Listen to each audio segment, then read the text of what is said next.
Very good. Welcome, everyone. Thank you again for joining me. I just wanted to go over the music, art, and curriculum to help you to get the most out of your classes, to understand that we're doing more than just sitting and singing once a week for about 45 minutes, that there's really a lot going on. And I hope that the more you know, the more you can help your child to attain and grow and learn from the class. So the first question is, why music classes and why music art in particular? What is it that your child is learning? In music, which often also happens in a sport or in dance or in yoga or gymnastics or something like that, we're going to be working on motor skills and balance and body awareness, spatial awareness as we move around the room. But we're also working on fine motor skills with the instruments that we're playing with and doing finger plays with the little ones. With the rocking and the bouncing that we do in the littler classes, that's helping them with their vestibular development, which is the inner ear, which helps them with their balance and motor skills. But then we're also working on language development. The music often has rhyming words, so they can anticipate the words that are coming and start to understand how our language works and develops. And also we do a lot of repetition, especially in the younger classes. So, for the first 2 or 3 weeks, we're doing almost all the same songs over and over and over again so that they become familiar with them. And as they become more verbal, then we're asking for their suggestions about how they want to participate, how they want to move, that sort of thing. So we're asking for their language that way too. When they're ready to, first is how do you want to move, and you get this. And then eventually I can ask them, what are the words for that? And sometimes they like to make up words, like this is the move I want to do. Well, what is that? Well, that's a wiggle woggle. So then that's what we're going to do. But other times they'll do that. So like I said, you can get these skills from doing sports and different activities. Going to the library is going to help with their language development, but we're doing it all in the music classroom. And specifically in the music art and classroom, we're working also on music skills. So we're working on getting their ears to be really good listeners. So we do these activities where we sit on our listening blanket and we just listen to one familiar sound. And in the littlest classes, it's maybe 30 seconds or less. And what we're working on is just honing in on making our ears really good listeners. And your children's teachers will thank you when they get to school. And it's really cool to see the more that they're doing that listening, if they're doing it at home as well, maybe they'll walk outside and they'll recognize the blue jay that they've been listening to in class, and different things like that. So that's neat to see. And ears are really important for music. You want to have a good ear. And music art also offers age-appropriate classes. So we're not doing music for 0 to 6 and everyone can come and we're just going to sing a little bit. We've got classes for kids under 3 because they need some things that 3 to 5-year-olds are starting to do a little bit more and they need something else. And then we're building on that with our music makers classes, our older classes, and then eventually our keyboard classes. So maybe you thought that you were signing up, for a little semester of music with your child just for a few weeks. But Music Art has this great program that takes them all the way through learning how to play the piano. So I hope that they'll stay with me, not just for 15 weeks, but maybe 8 or 10 years. So research has told us that all children are born with an aptitude to sing in tune, to have steady beat. But if that aptitude is not nurtured between the time that they're born and about age 9, then those neurons go other places and decide to learn other things. So this is a really important time to teach your children to love music, to be able to sing in tune. And even if you can't sing in tune, it doesn't matter, because what they're learning is that it's important to sing and make music. So make sure that you're singing with them at home and in class.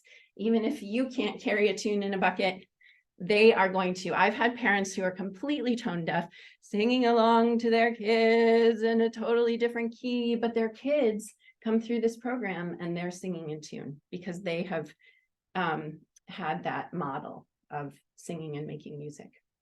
So the goal of Music Art is music literacy. And music literacy is the ability, you can't see my poster over here, so I'll tell you. It's the ability to see what you hear and hear what you see. So to be able to look at a piece of music and not just see notes on a page, but to actually be able to hear in your head what those notes say. Or to be able to sing something and write it down, know what it looks like on the page. Music literacy. And that's what we're trying to do in our classes. So I have a little activity for the people that are in the class, and for you that are at home. I'm going to share my screen. Well, let me hand out these. I have these cards. So this Music Garden teaches music the same way that a child learns their native language. We're going to listen, and eventually they're going to get to the point, hopefully, where they're literate and reading and writing their own music.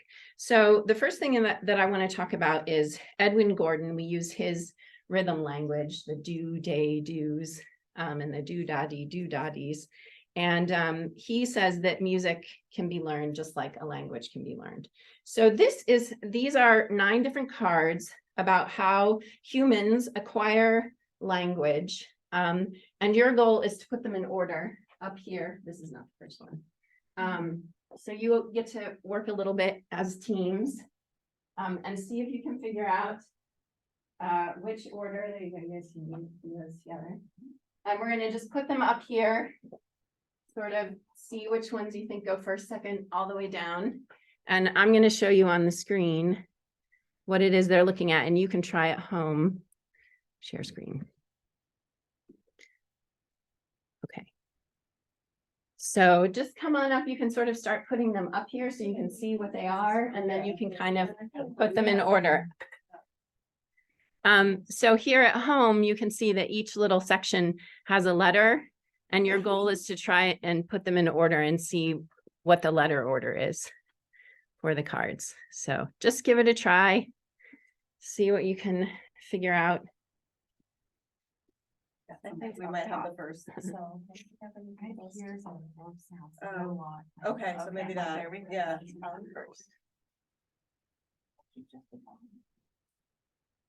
You what? Just firing. Oh, yeah. Before we If start. you sort of like push on this. Oh, okay. Thank you. Yeah. That's what I was admiring. Yeah. I know. Alright, what else you got? I've got some pretty late ones. I've got some pretty late ones. Unfamiliar words. Figure out by using what was learned about familiar words. So when are we learning familiar words? So first unfamiliar. And Or, using- oh, I think. you know, this is later, maybe, Yeah. yeah. Okay. This one? I guess.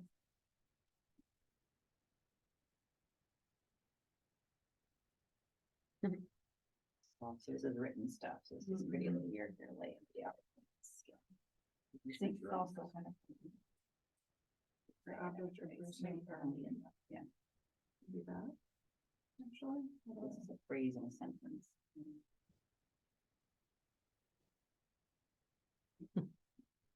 That's great. Yeah. That's true.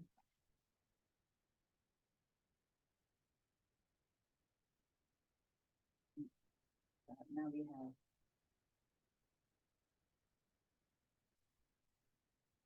Is there just be able to say, I know that word. I know that.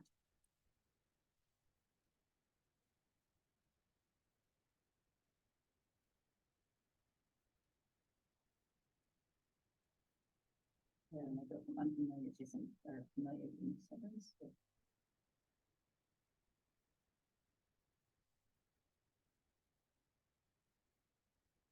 How's it going at home? Did you figure out the order yet?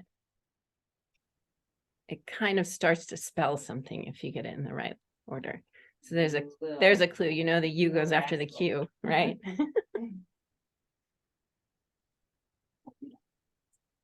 Oh, no, they have like letters on the top. Oh, Okay. Yeah, I was trying to figure out a good way to sort them. Very good idea. So. Yeah, Yeah. they get, yeah, it gets a little tricky towards the end, but. Yeah, I think it goes that way. All right. Here we go. Be great in this. Yeah. Yeah. With our children. They'll tell us. Okay. So here is the order. You get to- Wait, Mhm. that's not right. Hold on. Oh, yes, wait. Can you see the right thing? Hold on. There we go. So it's starting to spell Gordon sequence. Yeah. Yes, correct? Yep. They hear and absorb sounds with no language response, and then they begin to babble. And this is even in utero, right? And then they start to make their own sounds and babble. They recognize words within a sentence, and then they can associate an object or a person with its label. So then they're starting to speak and give specific labels to things. So they have this word bank. And then they start to read some of the words. So they have their sight words. They can recognize their name. They can recognize the word stop, that sort of thing. Yes. Then they visually and orally recognize them when they're written in a whole sentence. So they, not just the words individually, but they see a whole sentence and they can at least pick out the words that they know, even if they can't read the whole sentence. And then they can start to figure out how to understand unfamiliar words using the information that they have from familiar words. And then they can read and write those in complete sentences. And then they learn the rules for grammar and all of those sorts of things. So good job, everyone. All right. Go team. All right. So we're doing the same thing. Hold on. This is with our music learning. I'm going to share one more screen with you. Hopefully. Okay. Okay, sure. There. Okay. Now are you seeing what I'm seeing? I hope so. Okay, so now you can see on this side of the chart, on the far right side, we're doing the same thing in our music classes. So the infants are hearing, and the infants and the toddlers are hearing and absorbing sounds. They're not responding, or they're responding just sort of randomly, but not really participating in singing in the class. And then they begin to echo some of the patterns that we're doing. So in the class, I say ba, ba, ba, and they start to say ba, ba, ba, and sometimes it's in rhythm and sometimes it's not, but we're just starting to hear some of those echoes and things like that. And then when they get maybe into the cycle of seasons class, we start to do those rhythms and the tonal patterns, bum, bum, bum. But if they're singing in tune or they're echoing in rhythm, then we start to give them the language for that. And so that's when we get, well, we'll get to those, but instead of just ba, ba, ba, we say do, day, do. That's the rhythm language that we're using for our rhythms. Or bum, bum, bum is so, mi, do. And we also are learning minor patterns. So that comes maybe in the 3 to 5 year old class. In the 4 to 6 year old class, then they begin to recognize those patterns. So maybe I'll play them on the bars or play them on the drums, and they can label them.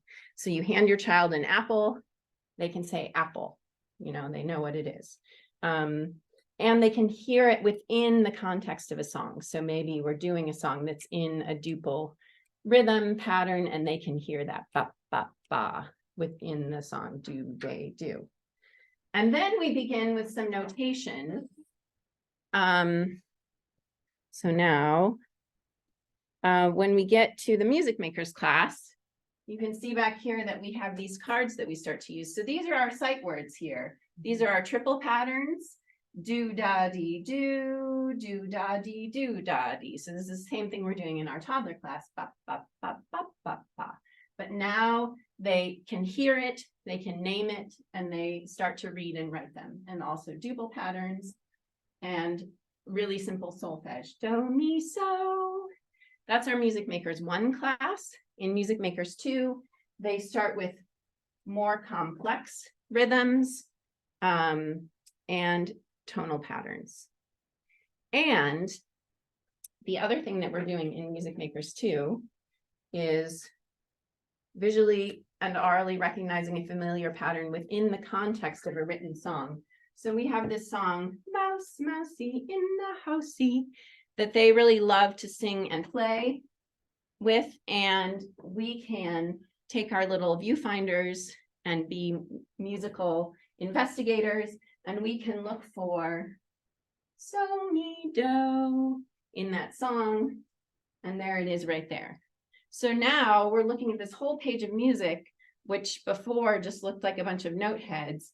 But because we understand these patterns here, or we can look for a rhythm pattern. That's not, there it is. Do, day, do. Then we start to understand what's going on. And then we don't have this pattern, do, do, do, on any of our cards, but we can figure out that this here is do, do, do, because we understand what these cards are telling us. So that is the long-term goal of us sitting in toddler class going, ba, ba, ba, can you say that? This is where we're going with it. And then this is one of the first songs that they learn to play on the piano when they go to the keyboard class. Music Garden has a 3-year keyboard curriculum. They're already familiar with so many of the songs. They learn to play See the Pony. They learn to sing Bim Bam, Beery Beery Bam, or to play Mouse Mousey, all these other songs that we're doing in the toddler curriculum, in the cycles curriculum, in the music makers curriculum. So they're building all the way up to that and really becoming literate in music, not just sort of enjoying it, but also enjoying it. And it's fun and important to make music as a group, to work together. So just really quickly, I want to go through kind of what we're doing at each level and how you as a parent can help your child to really get the most of what they're doing in the class. And hopefully the emails that I'm sending out help with that a little bit to understand sort of more of the things that they're learning and experiencing in the classroom. In the toddler class, like I said, we're echoing just on a neutral syllable. The parents are doing a lot of the singing. We still have that listening time, so we're working on focused listening. But what you can do as a parent, if you have a child in the toddler class, is to sing with your child as much as possible. Sing with them in the classroom, sing with them at home or in the car. And when you're in the classroom, really model the behavior that you want them to be doing. So it was really interesting the other day, we had a little toddler boy and his infant brother, his car seat was in the classroom. So he kept wandering over to the car seat and rocking it. And then he'd come back over and we were doing boom on the floor. So he's over rocking the car seat. It looks like he's not paying attention at all. And suddenly he turns around and goes boom and starts drumming with us on the floor. Or we were doing some cuckoo echoes. And again, not paying attention, turns right around and sings cuckoo. So even if it seems like they're not paying attention or they're wandering, they're just listening as much and taking it all in. So if they turn around and they see that all of the grown-ups are participating and sort of setting the expectation of what you want your kids to be doing, then they're going to be doing that too. In the Cycle of Seasons class, we're really expanding. The kids have much more independence. They really love imaginative play. So we have a lot of stories. We have pretend trips where we go to the farm or we go to the marsh. And sometimes they want to bring their parents with them, or sometimes we just walk around the room and we do it all by ourselves. Our listening activities get longer, so we're expecting more of their ears, and we're doing a lot more poetry. So not just songs and finger plays, but starting to hear language within poetry. So with your Cycle of Seasons kids, what can you do? The same things: listen and sing in class and at home, play music at home, read a lot, and not just stories in books where you're looking at the pictures, but also telling stories where you just have to make the pictures in your head. That's really important. And then also go outside and listen, because we're doing a lot of, it's very nature-based, the Music Art and Curriculum. All of the instruments are, as many as can be, are natural wood. They're made in the United States. And a lot of the listening stuff, especially as they get older, are familiar animal sounds and things that you'll hear right here in Pennsylvania. So go outside and listen for those and look for those, and let your child be the leader and the teacher sometimes. In the Music Makers class, we start first with graphic notation. So before we get to all of these rhythms and things and how to write them, we start with something like this, woo, where we talk about what does sound look like on the page. Woo, and we write that down. Or maybe it's woo. So we start with these and then we move on to writing these. And then they can read and write them. They can put them in any order that they want to and compose their own rhythm sentences and read their friends' rhythm sentences. So for parents that have, we're also listening to different instrument families. So we'll listen to the string family, we'll listen to the percussion family and so on. So now the listening is even getting a little bit more challenging because they're all strings, but a violin sounds different than a viola, sounds different than a cello, that sort of thing. We have much more extended stories in the Music Makers 1 class. There's a lot more music. So hopefully you can give your child access to a CD player. Maybe you could find one at Goodwill. I don't know where they sell them. You know, or some sort of music that they can have access to at home so that they can be listening at home, listening in the car, listening with you or on their own. When they get into the Music Makers class, then I'm going to be sending home some emails with suggestions of things that you can do at home. So the more that you can sort of ask your kids about these cards and what they're doing at home, whether you put them up on the refrigerator so they can look at them and read them to you, or you play Go Fish or something like that. And that's true as well with the Music Makers 2 class. They're going to come home with these papers and you can look for the rhythms and the tonal patterns within the songs, sing through the songs with them, following along with the notes, talk about where is do, because do isn't always in the same place. And look at those and work with those together. And then that all builds into the keyboard curriculum, like I said. So you can see here in our keyboard book that we have a mystery song. So now they have this music and they don't know what it is, but we're going to use all of the things that we've learned before to find patterns that we're familiar with. So we can find so, mi, do, so, mi, do, so, mi, do, so, mi, do. And this is so, do, bum, bum. We're doing that in the toddler class. Bum, bum, so, do. And then, well, we don't know what this note is here because it's not part of so, mi, do, but it's in the same space as so. So we know that this is so, so, mi, do. So we can sing through this with our solfege, figuring out what we know. And because we've been singing it in class, mouse, mousey, in the housey, so, do, do, do, do. They can figure it out. Oh, I know what that is. That's Mouse Mousey. I love that song. That's really fun. And then the next week we have another mystery song. It's also Mouse Mousey, but it's in a new key. But you know what? It doesn't matter that it's in a different key because we just tell them that now do is here. And we've still got so, mi, do, so, mi, do, which is still Mouse Mousey. So already at the age of 6.5 or 7, they can transpose, which is a great skill that I never learned in my traditional piano classes. It helps them they'll learn the chords that go with it, which they can also easily transpose. And because they understand the solfege, the do, mi, sos, and the chords, they can start to improvise and write their own music. So,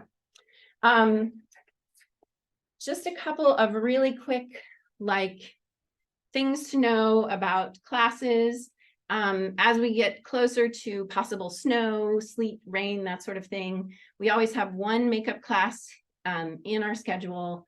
And beyond that, unless it's 5 classes or something, we'll probably just make up that one class for the session and then go on to the next session. But it's been a really long time since we've needed more than one. So hopefully that will get us through. Snow delays, that's kind of a class by class basis. Often it works that the elementary kids can still get to school on their delay and parents can still come to their morning classes, but we'll sort of talk about that with the families who are involved and sort of see what the best thing is to do with snow delays that are happening with the school district.